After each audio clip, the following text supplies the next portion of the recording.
Piolo Pascual. I was so what a part of the status as a real person na truly committed to his advocacies of not only yung health but yung amin, yung financial literacy.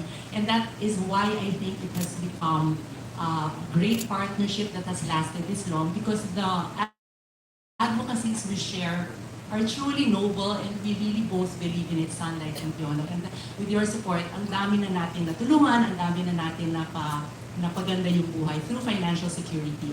So, thank you. The biggest takeaway for me is Chief Marketing Officer, kinilig. Headline book. Yun. Thank you. Through, kailan ba nagsimula na maging popular? Using kasi basically popular apps. You could also use GPS watches, the brands, and the treadmill. So you just take a screenshot. So any platform that you could, now we could see the record of your run. So basta may distance siya, and then my time, take a photo of it or take a screenshot of it, and then you upload it on the website. So the website on www.sunpiology, it would have links there on those common questions in case they're not very familiar with it. Just to add, actually, that is just a documentation of your run. So, technically, lahat yan, nag-run ka, what time, kahit sang area, basta documentation that you need to upload it in sa website. Oh, okay. So very convenient. Kasi nga, especially I guess if you're a newbie runner, di ba? Medyo nakaka-conscious na sumabay pagka mabilis yung iba. But this one you can do at your own pace, di ba? Especially if you go to the gym all the time. Yes, so nga. ma-challenge ka. Pwede. That's true. But while virtual run is still in its infancy stage, Miss Princess, can you tell us more about the cycling community naman? Medyo nagpipeak na ba siya? Or are we seeing it growing bigger in the Philippines? actually, ito na yung bagong golf. Lahat ng mga bata, 25, 35, hanggang siguro kay Piola above, Piola hanggang mga 60 may bike. Kasi yung bike, normally, Sorry. From 25 to Piolo. to Piolo to 60 to 70. Uy, may nagbabike na mga 82 years old. May nagbabike. So, ang cycling sa Philippines, growing siya. At gusto natin yun i-promote kasi alam niyo naman ang traffic, diba? So, if people can choose to bike, to go to work, that will decongest EDSA. Second, talagang si Sun Life gusto niyang mag-live ng healthier lives, yung mga tao. And by promoting cycling, even to the young, at least makaka-start na sila mag-exercise kahit bata pa sila. Kung bata mo sila turuan maging healthy, they will carry it on forever eh. Kung napansin nyo, lahat ng atletang... And as for running naman, Miss Judith, diba, running has really been popular in the Philippines for a long time now.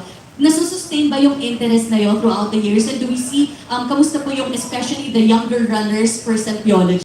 Actually, yung mga participants natin ngayon, meron ng consistent tayo na dati ng runners. Meron, actually when we check doon sa ratings natin, maraming beginners. Yun ang maganda doon kasi aside from nakita nila ng for a cause, nagkakaroon pa sila ng chance na mag-try ng yung mga bata pa lang, tapos lumalaki na sila na maging runner.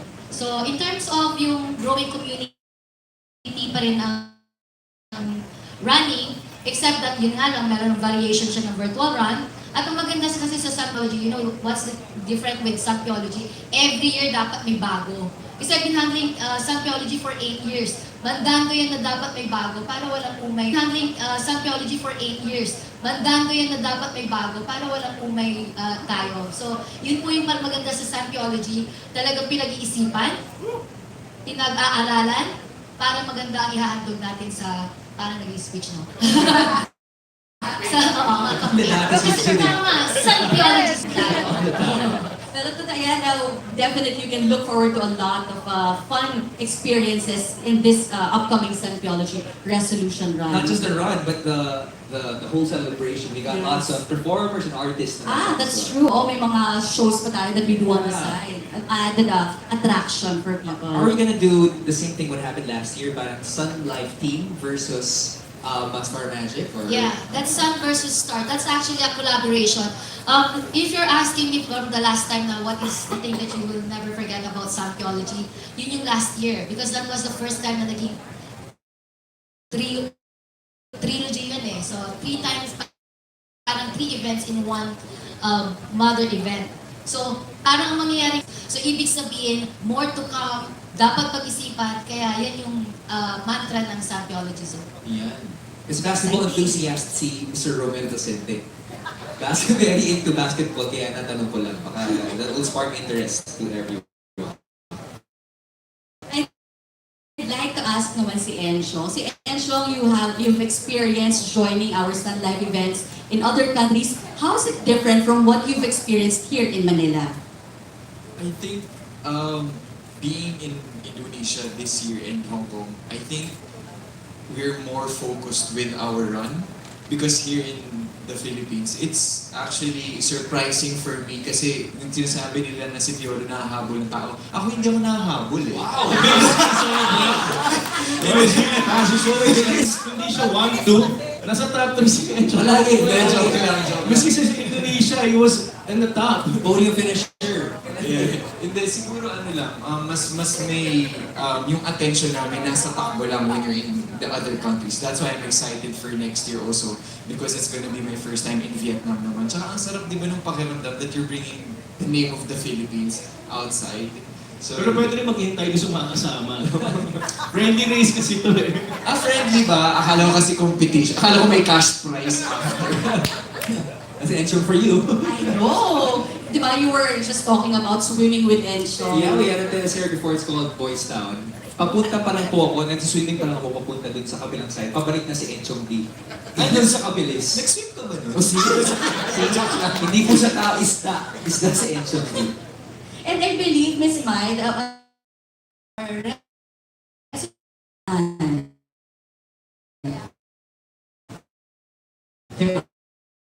Wait for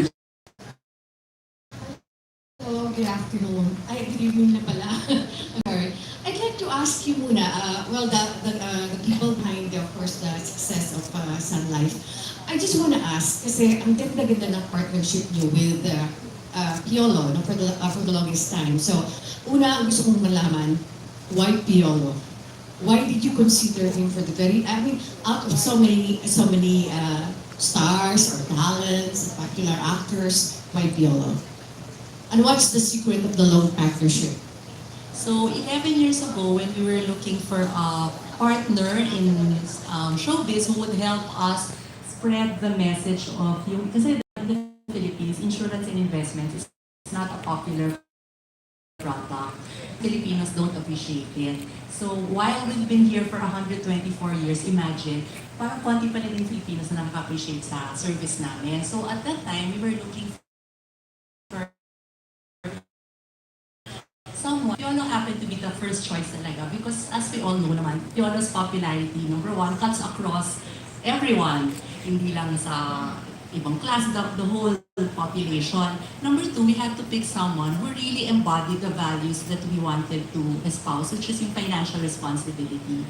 And you can see naman, with the years, that Piolo has really been a financially responsible person in terms of managing. So, siya yung talagang gusto namin gawing role model for Filipinos to emulate. And then, of course, yun nga, we shared also the advocacy, hindi lang sa financial planning, but sa health and wellness. So, talagang it became a perfect match. And then pursuing that relationship because we really saw how much it helped. So if you, just to share, no, when we started, only 3 out of 10 would recognize Sun Life. Kahit tanungin mo, narinig mo na ba ang Sun Life? 3 out of 10 lang ang mag-yes. By everyone. So, Reaction from Piolo. Happy birthday. Birthday ko pala, akala ko birthday. What can I say? I don't know what to say. I'm still trying to process what Miss Miley said. Gosh. It's one of the most important things in my life, not because of my stay in showbiz, but you know, it's become part of my life with my son, with the foundation. I always have to reiterate that because parang for me, one of the reasons why I stay in the business is because you're able to do something to pay it forward. And Sun Life has always been a great partner in to be able to do that. So, sana, marami pa kaming magawa. What I appreciate about Sun Life is, like what Miss Legit said and Miss Princess, talagang grabe yung the way they make new events. And every year, they make sure it's different. And I also want to thank them for partnering with Star Magic. You know, for the last few years, Sun Life has been the one who really pushed health and wellness with Star Magic. So with all the events that have been happening and all my friends in Star Magic, grabe yung support. So that's I guess what makes Sun Life relevant because of their concern sa society and sa health and well-being ng tao. Thank you po. Okay. Kanina kinilig. Si Miss Marie, ngayon kinilig si Piolo Pascual. Okay, we have here Alan Santon, our brother friend. I just want to ask, Piolo, tawag dito, kanina may pagbabanta kay Enchong, di ba? Na health and wellness lang siya. Hindi ka ba natatakot na yung Sunpiology maging Enchology na? Because of this idea. Parang mukha ko na naman na-event. Parang Yung pa, hindi mo naisip yun ha? Sandali sa pangalan pa lang parang ayoko rin. Enchology. We're brothers. I've known him since he was in school. And Lorenzo is really one person. Nakita mo naman, kung ako makikita mo ako average finisher, he always finishes on top. And it's just one person that would really inspire you. And it's so nice to emulate kasi he puts his heart in everything. Kaya nakakatawa. Can I just add? Kasi I think not everyone knows about it, but I remember we were having a conversation kami dalawa ni Kuya P. Sabi niya, treat Sun Life differently because it is not just an endorsement, it is a family. So for the longest time, I was wondering what does that mean? And now that I'm actually officially part of Sun Life, nakikita ko yung importance, saka nakikita ko yung value ng pagiging part ka ng Sun Life because it doesn't stop with your policies. It just continue with helping you even in your daily routine. So I'm glad that we also have like a Piolo Pascual that we look up to, you know. Si Piolo, you recommend Enchong to be part of it? Parang may say ka din ba to... Hindi naman po ako stockholder sa partner lang po.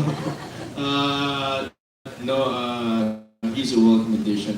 When they brought up the idea, I was like, really? Because he epitomizes yung athlete sportsman So, sino pa bang pwede natin ibigay na talagang masasabi mong legit na valid na talagang athlete? Siya lang talaga So, yeah, hindi naman po nanggaling sa akin. I think of course they had to do research and really hindi naman agad-agad Same thing, 1 year, di ba? Before 2 years pa. Tagal mo naghintay, no?